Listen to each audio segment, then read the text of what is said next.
dreamers, welcome back to my YouTube channel. ඔන්න ඉතින් අද අරගෙන ආවේ ඔයාලා ගොඩාක් දෙනෙක් මගෙන් ඉල්ලපු වීඩියෝ එක. ඒ කියන්නේ මම කොහොමද ඔයාලට වැඩ කරේ කියලා. ඉතින් මේ වීඩියෝ එකෙන් මම follow කරපු study tips සහ මම ඔයාලට වැඩ කරපු විදිය ගැන තියෙනවා. ඉතින් මම හිතනවා මේ වීඩියෝ එක 2026 2027 O level යන නංගිලා මාළලාට වැදගත් කියලා. එහෙනම් වීඩියෝ එක ගිහින් බලන්න. බලලා ඉවරට ඔයාලගේ ලස්සන කමෙන්ට් එකකුත් පහලින් දාගෙන යන්න.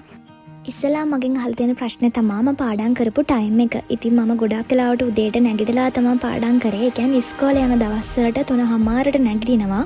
3:00 ඉඳන් 5 වෙනකම්. පැය එකමාරක් මම ගණන් හෝ විද්‍යාව වල රචනා ප්‍රශ්නයක් කරනවා. ප්‍රශ්න දෙකක් දවසට කරනවා. ඒ කියන්නේ අද ගණන් නම් හෙට විද්‍යාව.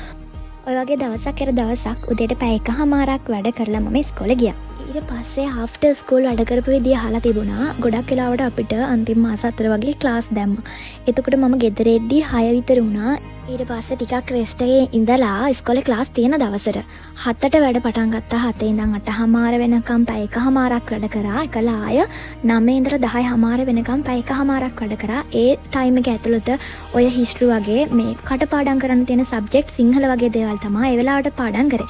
එතකොට ඉස්කෝලේ ක්ලාස් තියෙන දවසට මම හවස පැය 3යි උදේට පාන්දරට නැගිටලා පැය එකමාරක් පාඩම් කරනවා. එතකොට කොහොමත් ඉස්කෝලේ ක්ලාස් තියෙන දවසට මම පැය 4:00 වගේ වැඩ කරලා තියෙනවා. ඉතින් සමහර දවස්වල මේක මේ විදිහටම වෙන්නේ නැහැ. සමහර දවස්වල අපිට ගොඩාක් මහන්සි ඉස්කෝලේත් වැඩ කරලා ගෙදර ඇවිල්ලා ආයෙ වැඩ කරන එක. ඉතින් ගොඩක් වෙලාවට මට බස් එකේදී නිින්ද යනවා. ඒ හින්දා නිින්ද ප්‍රශ්නයක් උන්නේ නැහැ. නිදිමත මට ගොඩක් වෙලාවට ආවේ නැහැ. මට ගොඩක්ම තිබුණේ අර මහන්සිය බස් වල ගිහිලා. ඉතින් ඒ වෙලාවට පොඩි රෙස්ට් එකක් අරගෙන තමයි මම වැඩ කරන්නේ. ආව ගමන් වැඩ කරන්නේ නැහැ. එහෙම කාටවත් කරන්න බෑනේ. ඉතින් ඒ විදිහට තමයි ඉස්කෝලේ ක්ලාස් තියෙන දවසට වැඩ කරේ. ඉස්කෝලේ ක්ලාස් නැති දවස්වලට ඇවිල්ලා කොහොමත් ඒ දවස්වලට 3:00 විතර ගෙදර යනකොට එතකොට පහට තමයි මම ඒ දවස්වල වැඩ පටන් ගත්තේ. ඒතකොට 5 ඉඳලා 6:00 වෙනකන් එකක්, 7 ඉඳලා 8:00 වෙනකන් ආයෙ පැය එකමාරක්. ඊට පස්සේ ආයෙ පොඩි රෙස්ට් එකක් අරන් 9 ඉඳන් 10:00 වෙනකන් ඔය වගේ පැය එකමාර දාලා තමයි වැඩ කරේ. ඊට පස්සේ මගෙන් අහලා තිබ්බ නිදිමතටයි කම්මැලිකමටයි මොකද කරේ කියලා.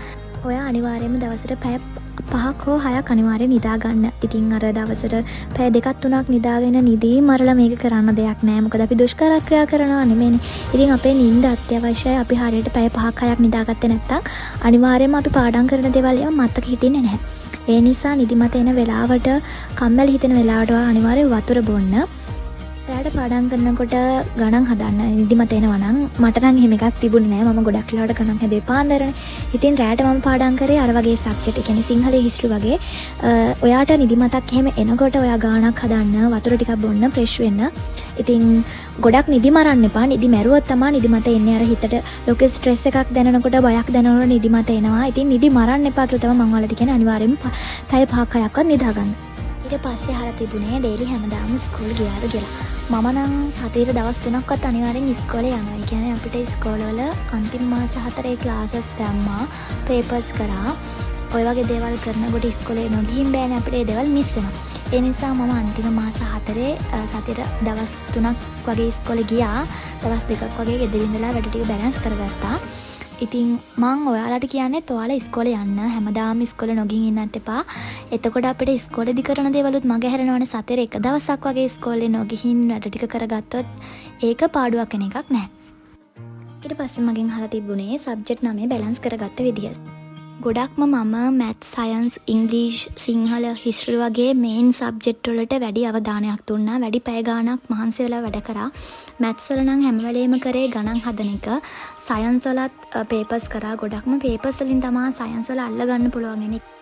සිංහල වගේ නම් ගොඩක් දෙනෙක්ට අවුල් යන විචාරණ. ඉතින් මම උදේට ඉස්කෝලේ යද්දී පොඩි පොතක ලියාගෙන යනවා කවි දෙකක් විතර. ඊට පස්සේ උද්ෘතයක් ලියාගෙන යනවා. ගොඩක් වෙලාවට අර උද්ෘත කවිනේ මතක හිටින්නේ නැත්තේ. ඒ නිසා මම ඉස්කෝල් බස් එකේ යද්දී උදේට ওই කවි දෙක අනිවාර්යයෙන්ම පාඩම් කර ගන්නවා. ඒක මට මතක හිටිනවා. ඒ හින්දා මම ඔන්න ඔය විදිහට තමයි සිංහල වල කවි පාඩම් කරේ. හිස්ටරි වලට නම් මම මුලින් ඉඳන්ම ෂෝට් නෝට් ගහලා තිබුණා. ඒක මට ගොඩක් වැදගත් වුණා. දැන් මං ගාවේ මොකුත් නැහැ. මොකද මං මේ එක්සෑම් ඉවරෙච්ච ගමන්ම ඒවා ටික නංගිලාට දුන්නා. ඉතින් ඔයාලා දැන් තව මාස 4යි තියෙන්නේ. ෂෝට් නෝට් ගහලා කාලේ නාස්ති කරන්න යන්න එපා. කාගේ හරි කෙනෙක්ගෙන් ඉල්ල ගන්න. නැත්තම් ඕන තරම් YouTube එකේ Google එකේ සර්ච් කරාම ෂෝට් නෝට් එනවා. හිස්ටරි වල ගොඩක් මතක තියාගන්න තියෙන අර ෂෝට් නෝට් වලින්. ඉතින් ඔන්න ඔය විදිහට තමයි සබ්ජෙක්ට් 9 බැලන්ස් කරගත්තේ. ඊට පස්සේ සිලබස් කවර් කරගත්ත විදිහ මගෙන් අහලා තිබුණා. ගොඩක්ම තුන්වෙනි වාර විභාගෙ වෙද්දී අපි අනිවාර්යයෙන්ම සිලබස් එක කවර් කරගෙන ඉවරයිනේ. ඊට පස්සේ මාසයක් විතර කාලයක් තියෙනවා අපිට O level exam එකට කලින්. ඒ මාසයක් විතර ඇතුළත කාලය තුල අනිවාර්යෙන් පේපර්ස් කරන්න. ඒ කියන්නේ අනිවාර්යෙන්ම පාස් පේපර්ස් කරන්න කලින් අවුරුදු 5කවත් 6කවත් උපරිම පේපර්ස් කරන්න. ওই විදිහට පේපර්ස් කරද්දී අපිට අර මගහැරිච්ච තැන් තියෙනවා නම් අපි ආයෙ බලලා පාඩම් කරන්න පුළුවන්. ඊට පස්සේ ලකුණු අඩු සබ්ජෙක්ට් වලට ලකුණු වැඩි කරගන්න විදිහ අහලා තිබුණා. මම හිතනවා ගොඩක් දෙනෙක්ට ලකුණු අඩු ඇත්තේ මැත්ස්, සයන්ස්, ඉංග්‍රීසි වගේ සබ්ජෙක්ට් වලට කියලා. ඉතින් දැන් ඔයාලට සාමාන්‍ය ඒ මට්ටමක තියෙන සබ්ජෙක්ට් තියෙනවනේ. ඒවට පොඩි අවධානයක් දීලා අර වගේ සබ්ජෙක්ට් වලට ලොකු අවධානයක් දෙන්න. ඒ කියන්නේ හැමදාම වගේ සයන්ස්, මැත්ස්, ඉංග්‍රීසි වැඩ කරන්න.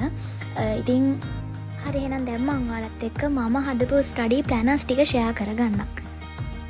පළවෙනි එක තමයි monthly hours chart. ඒ කියන්නේ මම හැමදාම මාසෙට අදාළ දින ගණන කොටු වලට බෙදාගෙන අර පාඩම් කරපු පැය ගාණ දැනගන්න ඔන්න ඔය විදිහට chart එකක් හැදුවා. මේකෙන් මම දවසට කොච්චර පාඩම් කරාද කියලා දවස් අවසානයේදී ලියන්න පුළුවන්. කොහොම හරි මම අන්තිම මාස 6 වගේ දවසට පැය 4ක් පැය 5ක් අනිවාර්යයෙන්ම පාඩම් කරලා තියෙනවා. ඉතින් ඒකෙන් ඔයාට පුළුවන් ඔයා කොච්චර පාඩම් කරාද කියලා දැනගන්න.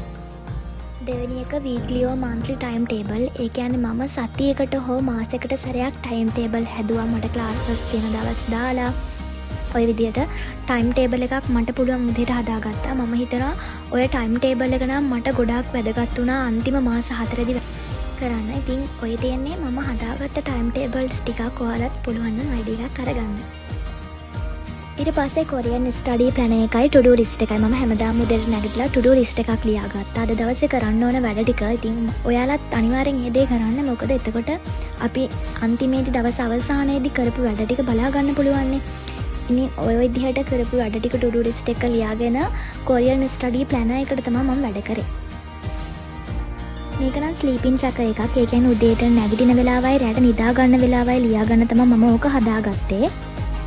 ඊට පස්සේ ඔය තියෙන පොයම් ට්‍රැකර් එක ඒකත් මාසෙට තමයි හදාගත්තේ.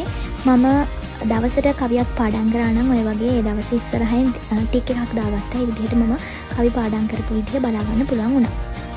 මේ තියෙන්නේ CK ස්ටඩි ප්ලෑන් එක. හරි එහෙනම් මම හිතනවා ඔයාලා ගොඩාක් දිනට තිබ්බ ප්‍රශ්න මේ වීඩියෝ එකෙන් උත්තරයක් විදිහට හම්බ වෙන්නේ නැති කියලා. ඉතින් එහෙනම් ඔයාලා ආයෙ මගෙන් ඉල්ලලා තිබුණා සබ්ජෙක්ට් වල වැඩ කරන විදිය. ඒක තව වීඩියෝ එකකින් අරන් එන්නම්. මේකට අරන් ආවේ නැත්තේ මොකද ඔක්කොම එකට ගෙනහම වීඩියෝ එක දිග වෙන නිසා. ඒ හින්දා මම ඊළඟට සබ්ජෙක්ට් වලට වැඩ කරපු විදිය ඔයාලත් එක්ක ෂෙයා කරගන්නම්. එහෙනම් වීඩියෝ එක හොඳයි නම් ලයික් එකක් දාන්න, channel එක subscribe කරන්න. දිගටම මාත් එක්ක එකතු වෙලා ඉන්න. තවත් ලස්සන මේ වගේ වීඩියෝ එකකින් හම්බෙමු. bye bye.